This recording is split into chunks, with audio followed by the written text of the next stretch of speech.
ကျွန်တော်တို့ရဲ့အစိတ်အပိုင်းတော်တော်များများကို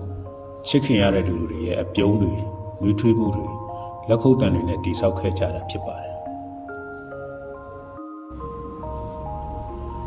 ဒါပေမဲ့ဗျာစကြဝဠာရဲ့နိယာမတစ်ခုကတော့စုံစည်းခြင်းအတိုင်းမှာခွဲခွာခြင်းဆိုတဲ့အရေးကအမြဲတမ်းကပ်ပါလာတတ်တာပါပဲဘယ်လောက်ပဲဆွဲထားခြင်းပါစေအချိန်ဆိုတဲ့အရာကဘယ်သူမှမျက်နှာသာမပေးပါဘူးမိသားစုပဲဖြစ်ဖြစ်ကိုချစ်ရဆုံးသူပဲဖြစ်ဖြစ်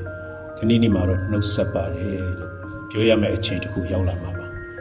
ဒါဟာလူသားတိုင်းဖြတ်တန်းရမယ့်သဘာဝတရားရဲ့လမ်းဆုံးတစ်ခုသာဖြစ်ပါတယ်ခွဲခွာရခြင်းကနာကျင်ရတာမှန်ပေမဲ့အဲ့ဒီနာကျင်မှုကတစ်ဆင့်ကျွန်တော်တို့တင်ယူလိုက်တာကပါတယ်လေလက်ရှိအချိန်ရဲ့တန်ဖိုးပါပဲ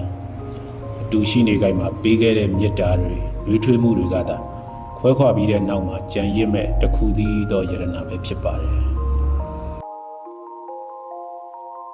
ဒါကြောင့်ခွဲခွာရမယ့်တနေ့ကိုကြောက်ရွံ့နေမယ့်အစား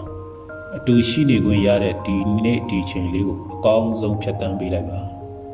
မတရားဆိုတာခွဲခွာခြင်းကိုအောင်နိုင်တဲ့တစ်ခုတည်းသောအရာမှုပဲဖြစ်ပါတယ်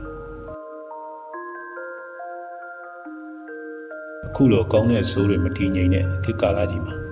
ကိုချစ်ရတဲ့သူတွေနဲ့အကောင်းဆုံးဖြတ်သန်းနိုင်ပါစေလို့ဆုတောင်းပေးရင်